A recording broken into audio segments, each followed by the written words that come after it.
नमस्कार, मेरा नाम सौरभ शुक्ला और आप देख रहे हैं न्यूज़ 18। ईरान और अमेरिका के बीच जंग के 16 दिन बीत चुके हैं। व्हाइट हाउस के गलियारों में जो प्लान तैयार हुआ था वो ये था कि एक हफ्ते के भीतर ईरान के घुटने टिकवा दिए जाएंगे। अमेरिका का गुमान था कि उसके एडवांस फाइटर जेट्स और बमों के आगे ईरान पानी मांगने लगेगा, लेकिन आज तस्वीर बिल्कुल उलट है। तस्वीर यह है कि इस युद्ध में अब दुनिया के सबसे खतरनाक खिलाड़ी की एंट्री हो चुकी है। उसका नाम है पुतिन। कतर के अखबार अल जरीदा ने एक ऐसा खुलासा किया है जिसने वाशिंगटन से लेकर यरूशलेम तक हड़कंप मचा दिया है। जिस मुस्तफा खमनेई की गर्दन तक पहुंचने के लिए डोनाल्ड ट्रंप ने 93 करोड़ रुपए का इनाम रखा है। खबर है कि वो शख्स अब ट्रंप की पहुंच से हजारों मील दूर मॉस्को क्रेमलिन की सुरक्षा में बैठा है। विस्तार से समझिए इस सीक्रेट मिशन को।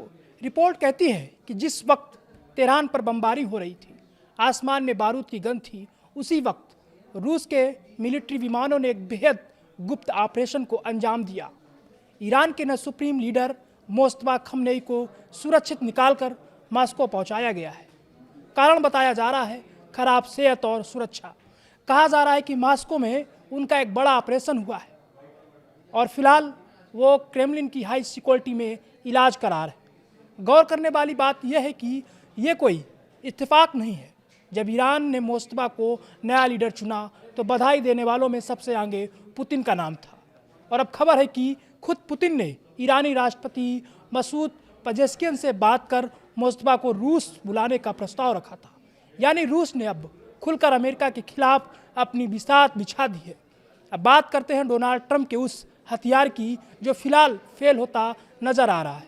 अमेरिका ने अपने रिवॉर्ड्स फॉर जस्टिस प्रोग्राम के तहत मुस्तफा खमनेई पर $10 मिलियन यानी करीब 93 करोड़ रुपए का इनाम रखा है। अमेरिका को लगा था कि पैसों के लालच में या अपनों की गद्दारी से वो मुस्तफा का ठिकाना जान लेगा, लेकिन अब क्या? मुस्तफा अब रूस में है। अमेरिका और रूस के बीच कोई समझौता या संधि नहीं हुआ है। क्या ट्रंप अब पुतिन से कहेंगे कि हमारे इनामी अपराधी को हमें सौंप दो? पुतिन का जवाब पूरी दुनिया जानती है। रूस ने न सिर्फ ईरान को नैतिक समर्थन दिया है, बल्कि संयुक्त राष्ट्र सुरक्षा परिषद में अमेरिका के हवाई हमलों को अवैध भी कहा था। पुतिन ने मुस्तफा को शरण देकर ट्रंप को चेकमेट कर दिया है। 16 दिन पहले शुरू हुआ ये युद्ध अब सिर्फ दो देशों की लड़ाई नहीं रहा। ये अब एक विश्व युद्ध की आहट जैसा है। एक तरफ अमेरिका की तकनीक और रसूख है, तो दूसरी तरफ रूस का वो जिद्दी रुख जो ईरान के नए लीडर के लिए ढाल बन गया है। डोनाल्ड ट्रंप ने सोचा था कि वो ईरान को एक हफ्ते में सबक सिखा देंगे, लेकिन उन्हें शायद अंदाजा नहीं था कि इस शतरंज के खेल में पुतिन पहले से अगली चाल चलकर बैठे हैं। मुस्तफा खमनेई की गर्दन तक पहुंचना अब अमेरिका के लिए नामुमकिन सा हो गया है।